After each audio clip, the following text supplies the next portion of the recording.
Part 2 बाकी है कि पार्ट 3 बाकी है क्या, कुछ कह नहीं सकते। अब तो उसके व्यवहार पर निर्भर करता है। आतंकवादी जैसी हरकत करेंगे वैसा जवाब दिया जाएगा। और मित्रों, मैं आपको बताना चाहता हूं सबसे बड़ी बात, 22 अप्रैल को पहलगाम की घटना हुई थी। हमारे 26 लोगों को धर्म पूछ कर मारा था।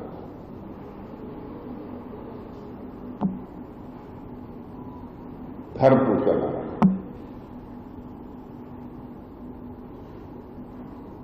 उसके बाद मुझे 22 तारीख के बाद 23 अप्रैल को ही पहली बैठक मैंने बुलाई, जिसमें कि नेशनल सिक्योरिटी एडवाइजर थे, डिफेंस सेक्रेटरी थे, हमारे आर्मी, एयरफोर्स, नेवी के चीफ थे, चीफ ऑफ डिफेंस स्टाफ थे। बैठते ही पहला सवाल मैंने किया था, क्या किसी भी प्रकार के ऑपरेशन का निर्णय सरकार करती है तो आप ऑपरेशन के लिए तैयार हैं?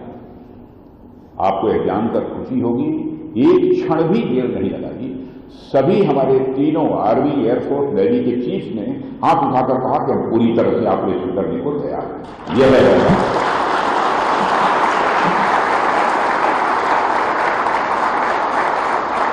यह है।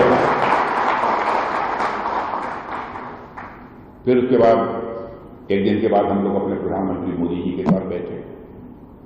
उन्होंने कहा कि बस आगे बढ़िए, खुली आजादी है, जो करना चाहते हैं करिए। और आपने देखा उसके बाद क्या हुआ, सीमा पर नहीं, घर में घुसकर 100 किलोमीटर से आगे जाकर जो है आतंकवादी ठिकानों को तबाह करने में हम लोगों ने कामयाबी हासिल की।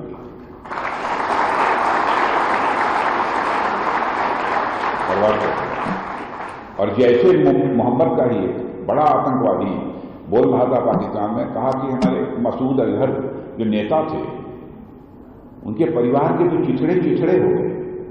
उसने कहा, हम नहीं कह रहे, उस आतंकवादी ने कहा कि उनके परिवार के, भारत वालों के चिथड़े कर दिए।